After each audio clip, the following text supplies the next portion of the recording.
another video. Your host, I'm Kamaz. Yes, it is that time of year already, as many kids head back to school across Missouri and already in Illinois. But I think all of us can say we need heat relief, especially for many kids heading back to school. You don't want to be hot at the bus stop. But I'll let you know what is next and if we have a cool down on the way with temperature trends from the Climate Prediction Center, as well as storm probabilities and Hurricane Erin, which I know is on a lot of people's mind, which won't make an impact to the U.S. But watch this video all the way to the end to learn more about that storm. So let's get started with those temperature trends, and as you can see, looking at the long term, we do have a much needed cool down on the way. This is looking at the latter portions of August in that 6 to 10 day temperature outlook, which that is some encouraging news unless you're further off west across parts of the Pacific Northwest or maybe in California. But I think we're gonna get that cool down soon. It isn't gonna feel like fall immediately, but temperatures in the mid to upper 80s, which is normal for this time of the year. Think about temperatures slightly lower than that during this time period, which would feel nice.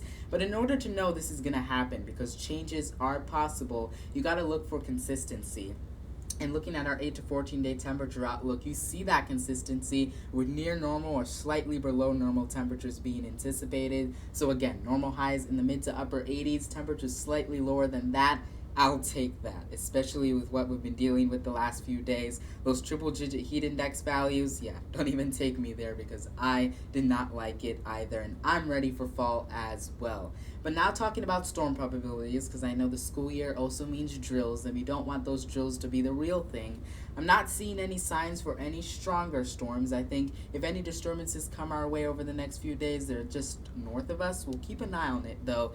But then maybe as we head towards the latter portion of the month, some of those disturbances we saw up to the north might head our way. And again, this is your garden variety showers and thunderstorms, but we'll keep an eye on if any of them are stronger, just not so concerned about it at the moment. Of course, if anything changes, I'm on X, Instagram, Threads, making sure that you and your family are safe. So making sure you're following me on there as we start off this new school year. But also, we got to talk about Hurricane Erin, which let me tell you, this has been a very interesting storm, even for me, learning more about meteorology, because we have a term we like to call rapid intensification, and this is exactly what this storm did. Let's say yesterday, August 16, 2025, this thing went from a Category 1 to a Category 5 storm so quickly, and forecast models were underdoing that because of how quickly it intensified. And that's because parts of the Pacific Ocean have very warm waters in the mid to upper 80s, and this is exactly what it needs to intensify.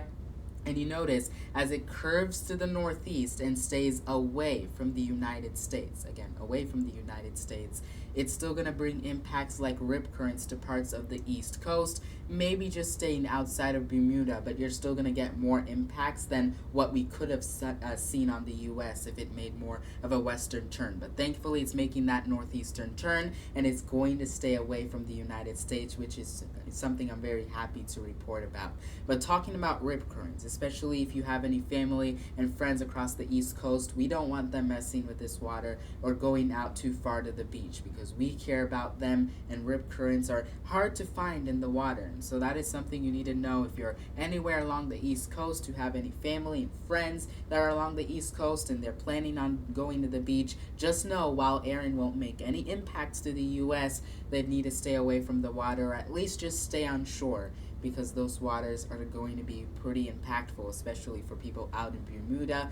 That is where you're going to see more impacts. But again, it's going to stay away from the U.S. The only thing I would keep an eye on is if there are any disturbances behind Erin in the weeks to come. That is something the Hurricane Prediction Center will keep an eye on pretty closely, as well as me. That's why this wasn't the focus of the video, because it stays away from the U.S. But if another storm does come and it starts to become a focus, I'll let you know, including on my socials. But thankfully, it stays away from the U.S. Rip current danger is just one thing we're going to have to keep a close eye on. But even them, I know even those people there can you also use a NOAA weather radio to get information about this. Not even if you're on the East Coast and you're still worried about this storm, even though it won't impact the U.S., but just getting up-to-date forecast about this storm in general, a NOAA weather radio is very important, even for us here in Missouri and Illinois. So make sure you replace the batteries on them, because I know a lot of us are like, we're transitioning to fall, not a big deal. Replace the batteries on them, because because our National Weather Service is always paying attention to the weather, and you can get detailed 24/7 forecasts straight from them and updated from them, the professionals. So alerts do come immediately from there.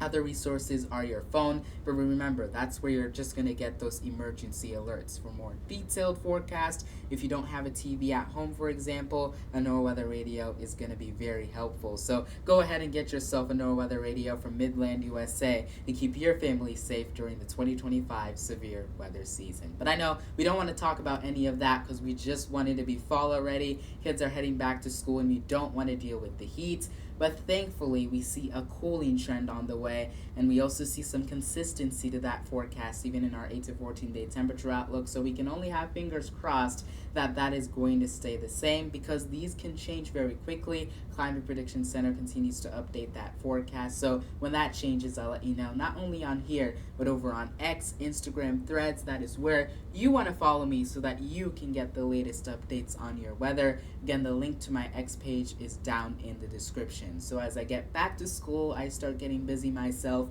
I don't want you to miss on those very important forecasts. So again, when I'm not available here, make sure you're following me on X so that I can continue to give you those updates. But until then, that's all I have for now. Thankfully, I got to give you some good news on temperature trends and Hurricane Erin, but still, rip current danger across parts of the East Coast over the next few days. So something I'm going to continue to monitor. Hurricane Prediction Center, if you live across the East Coast, will continue to keep an eye on that as well. But for kids heading back to school, I'm wishing you the best of luck, including myself as well, across Missouri, and even if you're in Illinois as well, wishing you the best of luck as we start this new school year together.